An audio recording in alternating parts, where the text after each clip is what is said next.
Assalamualaikum warahmatullahi wabarakatuh.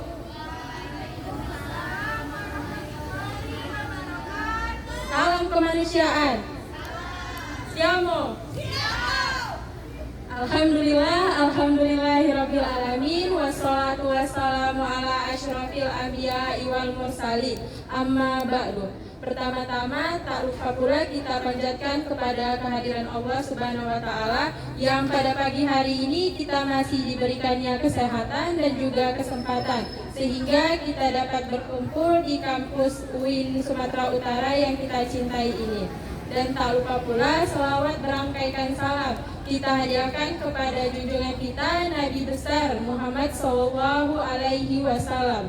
Allahumma sholli wa sallim wa barik alaih. Di sini saya Asyifa Ramadina dari PGMI 1 semester 3. Di sini saya akan menjelaskan materi kepalang merahan mengenai pertolongan pertama, yaitu pada kasus tentang pendarahan pada pelipis yang sudah kita praktekkan dan yang sudah kita pelajari pada minggu-minggu sebelumnya, dan kita juga sudah membuat bagaimana cara menangani dan juga mengatasi kasus yang tentang pendarahan pada pelipis ini. Jadi sebelum itu kita harus mengetahui terlebih dahulu pengertian pertolongan pertama. Pertolongan pertama itu adalah pertolongan awal ataupun pertolongan yang segera kita berikan kepada orang yang mengalami sakit, cedera ataupun kecelakaan sebelum orang tersebut dibawa ke rumah sakit ataupun puskesmas terdekat.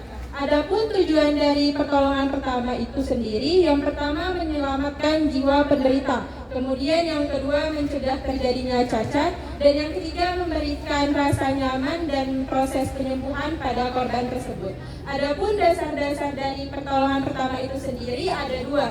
Yang pertama persetujuan yang diberikan ataupun yang tersirat, yaitu persetujuan umum yang diberikan saat dalam keadaan si penderitanya itu sadar. Sedangkan persetujuan yang dinyatakan itu adalah persetujuan yang dinyatakan secara lisan oleh si penderita itu sendiri. Kemudian klasifikasi dari penolong pertama itu sendiri, yang pertama jujur dan bertanggung jawab, kemudian profesional, mempunyai kematangan emosi, mampu bersosialisasi, dan yang terakhir itu kondisi fisiknya baik. Adapun sebelum kita melakukan pertolongan ini ada beberapa hal yang perlu kita siapkan. Salah satunya seperti APD atau alat pelindung diri. Jadi APD itu adalah alat yang kita gunakan untuk membantu korban tersebut yang mengalami kecelakaan, cedera ataupun terjatuh. Jadi APD ini berfungsi untuk kita sebagai penolong itu agar tidak tertular penyakit dari si korban itu. Jadi contoh APD itu seperti masker, sarung tangan, plaster, perban, pinset, gunting, kain kasa, dan juga kapas. Adapun saya di sini mengambil satu kasus mengenai pendarahan pada pelipis itu sendiri. Jadi gejala pendarahan pada pelipis ini bisa terjadi karena terjatuh, kemudian bisa jadi karena dipukul, dan bisa jadi karena ketabrakan saat berkendara. Jadi cara kita menangani kasus yang terjadi seperti ini, yang pertama itu kita melihat situasi terlebih dahulu, dan juga kita tidak boleh memindahkan korban dari tempat yang dia mengalami pendarahan itu. Jadi kita harus membantu korban tersebut. Jadi kita tidak boleh sembarangan untuk asal memindahkan korban itu. Adapun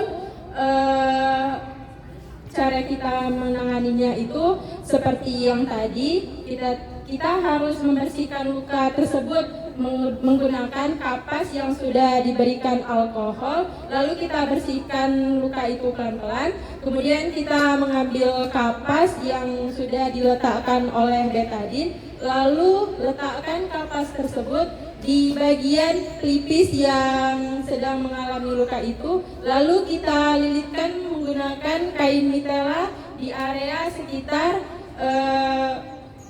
pendarahan tersebut.